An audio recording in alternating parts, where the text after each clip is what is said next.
안녕하세요. 너와라TV 역사가 보여의 김여경입니다. 저번 시간 대한민국은 드디어 본격적인 반격을 시작했습니다. 세계 각지에서 독립의 함성이 터져나와 미국에서 조선의 독립을 호소하였고, 일본에서는 2.18 독립선언, 중국에서는 상해 임시정부가, 끝으로 국내에서는 3.1운동이 일어났습니다. 여러분들이 잘 아시는 3.1운동은 제2차 세계대전 이후 승전국의 식민지에서 최초로 일어난 대규모 독립운동이며 독립에 대한 국민의 열망을 폭발시킨 독립운동입니다. 대한민국민회가 3월 21일에 노령에서 발족한 것을 시작으로 상해의 임시정부가 세워지는 등 국내외에 모두 8개의 임시정부가 탄생했습니다. 특히 주목할 점은 규모와 활동 면에서 가장 컸던 노령, 상해, 한성 임시정부가 모두 이승만을 최고 책임자로 세웠다는 것입니다. 또한 미국에서 이승만의 제의로 한인 대표자 회의를 개최하였고, 이 대회에서 미국을 모델로 한 자유민주주의 국가를 건설하자는 결의문을 채택했습니다.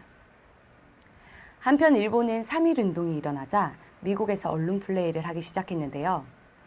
일본의 사주를 받은 레드 교수는 한 신문과의 인터뷰에서 3.1운동은 음모에 의한 것이며 한국은 자치 능력이 없다고 말하기까지 했습니다.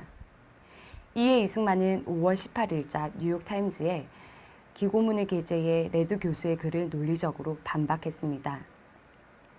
그리고 그 당시 독립운동의 중심이었던 상해 임시정부의 최고 책임자, 즉 대통령에 추대되면서 미국에서 그 역할을 수행하고 있었습니다. 또한 미국 워싱턴에 구미위원부를 설치해 외교 업무를 담당했는데요. 그에 따라 임시정부의 업무가 상해와 워싱턴으로 나뉘게 되었습니다.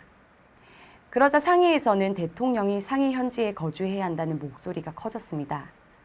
그러자 구미위원부의 사람들은 중국 상해로 이동했지만 그 당시 이승만은 일본 경찰이 30만 달러의 형상금을 건 정치범이었기 때문에 그들과 함께 상해로 떠날 수 없었습니다. 하지만 상해 임시정부의 대통령직을 수행하기 위해 중국으로 가는 화물선 관안에 몰래 들어가게 됩니다. 그리고 중국에서 5개월 동안 업무를 수행했죠. 가는 길도 어려웠지만 임시정부에서도 어려움은 있었습니다. 임시정부는 궁핍했고 지역 이념적으로 갈등이 많았는데요. 국무총리 이동희는 이승만이 윌슨 대통령에게 요청했던 위임 통치 청원 문제를 거론하며 이승만을 비판했습니다. 이승만은 파리 강화회의에 참석하지 못하게 되자 미국 대통령 윌슨에게 한국이 정식으로 독립하기 전까지 몇 년 동안 미국이나 국제연맹의 위임 통치를 원한다는 내용의 청원서를 보냈었는데 그것을 문제 삼은 것입니다. 공산주의이자 무장투쟁론자인 이동희는 만주나 연해주로부터 국내의 무장대를 침투시켜 일본 관공서를 폭파하고 임시정부를 소련으로 옮겨야 한다고 주장했습니다. 하지만 이승만은 무모한 무장투쟁은 희생만 늘리는 것이라며 반대했지만 당시 중국에서 활동하던 독립운동가들 사이에서는 무장투쟁론이 많은 지지를 받고 있었습니다. 그렇기 때문에 외교 독립을 주장하는 이승만은 상대적으로 불리했습니다. 이동희는 결국 국무총리직을 사임했고 그 후 상해 임시정부에 남아있던 무장투쟁론자들과 기타 계파별 대립이 뚜렷해지면서 사람들이 떠나기 시작합니다. 참 혼란스러운 정국이었는데요. 크게 러시아에 세워진 노령 임시정부를 주축으로 한 무장투쟁 세력의 이동희, 미국 LA에서 실력 양성론을 주장할 안창호, 중국에서 무장 독립투쟁을 해온 김구, 하와이를 중심으로 교육과 외교 독립론을 펼쳤던 이승만까지 정말 다양한 독립운동 노선이 있었습니다. 이승만은 결국 상해를 떠나기로 결심하는데요. 외교상 긴급하며 재정상 절박하다는 교서를 남기고 하와이로 떠납니다. 5개월 동안의 임시정부 활동으로 이승만은 극도의 회의감을 느꼈고 동시에 독립운동의 현실을 깨닫게 되었습니다. 이후 이승만은 워싱턴 국축회의에 참석하여 각국의 대표들과 기자들에게 한반도가 독립국이 되어 일본을 견제해야만 태평양 지역에 평화가 온다는 독립청원서를 제출합니다. 하지만 임시정부 대표단은 국제적으로 승인받은 기구가 아니라는 이유로 회의 참석에 거절당하고 마는데요. 결국 이승만은 결실을 얻지 못하면서 임시정부에서의 입지는 더욱 좁아져 결국 탄핵당하고 맙니다. 워싱턴의 구미위원부는 폐지되고 안창호의 국민의 중앙총회가 그 역할을 대신했습니다. 이승만은 하와이로 돌아가 한인기독학원과 한인기독교회 운영에 주력하는데요. 성과를 얻지 못하고 사람들의 참여 또한 점점 줄어들어 당시 독립운동가들은 힘든 세월을 보내게 됩니다. 1931년 일본이 본격적으로 대륙 침략에 나서게 되면서 만주사변이 일어납니다. 1932년에는 상해사변을 포함해 중국과 일본이 충돌하였고 긴장감이 감돌았습니다. 중국은 일본의 침략 행위를 국제연맹에 호소하는데요. 이에 한국의 독립운동가들도 빠르게 움직이기 시작합니다. 임시정부는 이승만에게 국제연맹에 한국 독립을 탄원하는 임무를 맡기는데요. 중국인들과 협조하여 만주에 있는 한인들의 피해를 알리고 무엇보다도 일본이 한국을 침략한 사실을 알리는 중요한 임무였습니다. 정황으로 미루어 보아 이승만은 탄핵을 당한 후에도 임시정부 주석인 김구와 좋은 관계를 유지했고 긴밀한 공조를 이어왔던 것으로 보입니다. 이승만은 국제연맹 본부가 있던 스위스 제네바에 도착하여 군축회의에 참석하는데요. 일본은 만주국이 자발적인 의지에 따라 수립된 정부라며 허위 사실을 발표했고 이승만은 일본 측 주장을 반박하는 내용의 글을 국제연맹에 제출합니다. 그동안 구축한 모든 인맥을 동원해 세계의 언론에 한국 입장을 설명하고 도움을 요청합니다.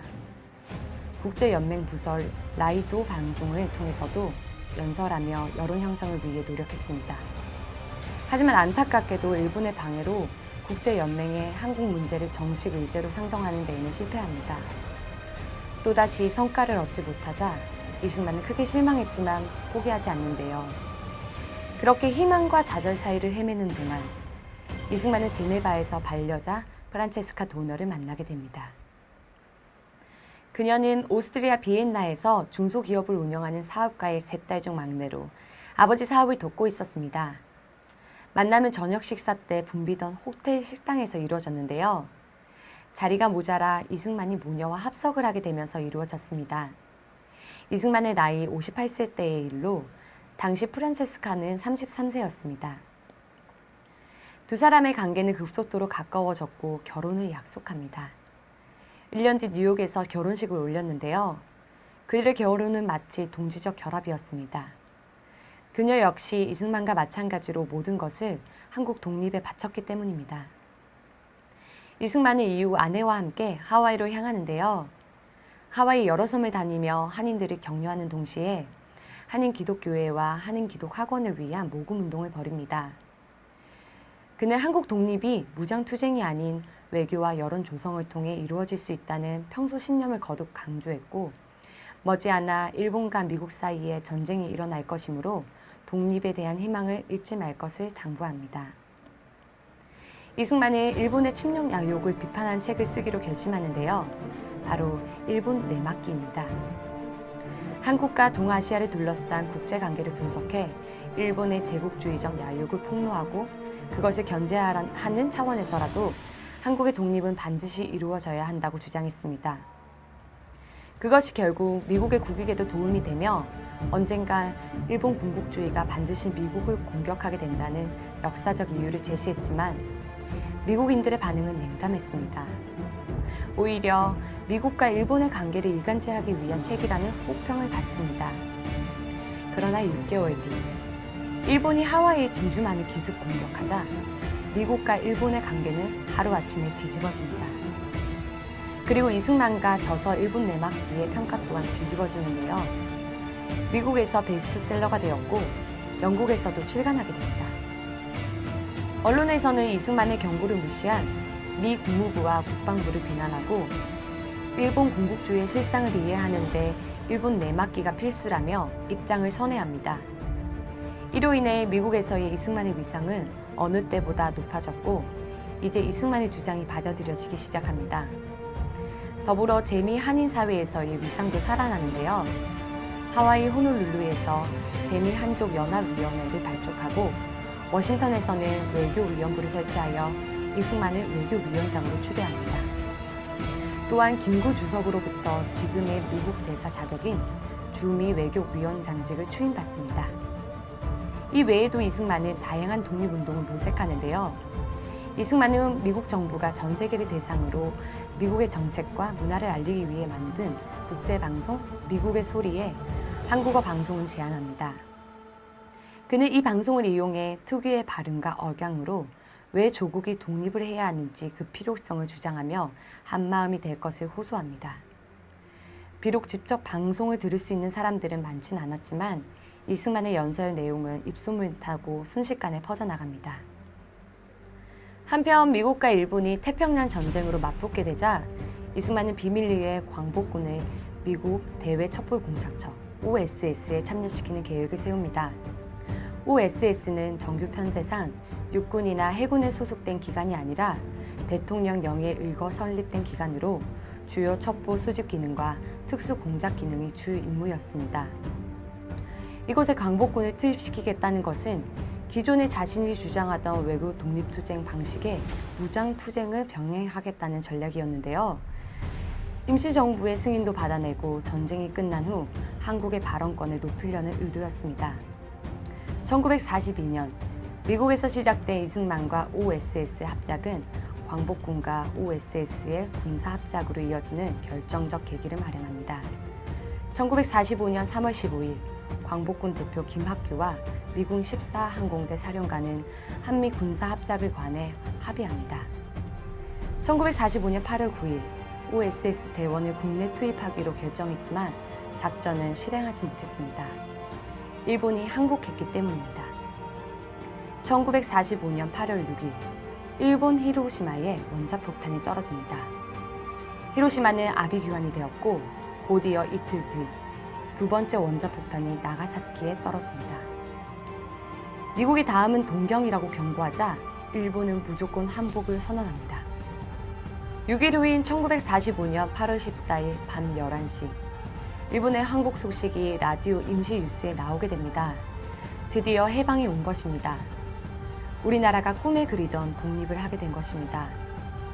한반도 전체는 해방의 기쁨으로 뒤덮였고 해외에 거주하는 동포들도 감격의 눈물을 흘렸습니다. 워싱턴에 거주하는 동포들은 이승만의 집으로 몰려들어 함께 기쁨을 누렸습니다. 이승만의 나이 70세. 모든 삶을 조국의 독립에 바친 이승만은 어느새 백발의 노인이 되어 있었습니다. 너무나도 긴 시간이었습니다. 드디어 30년이 넘게 끌어왔던 독립운동의 막이 내려지는 순간이었습니다. 하지만 기쁨도 잠시, 아직 건국을 위한 마지막 고비가 기다리고 있는데요. 다음 시간은 대한민국 건국 가이드 마지막 회인 건국편입니다. 지금까지 너아라TV 역사가 보여의 김여경이었습니다. 감사합니다.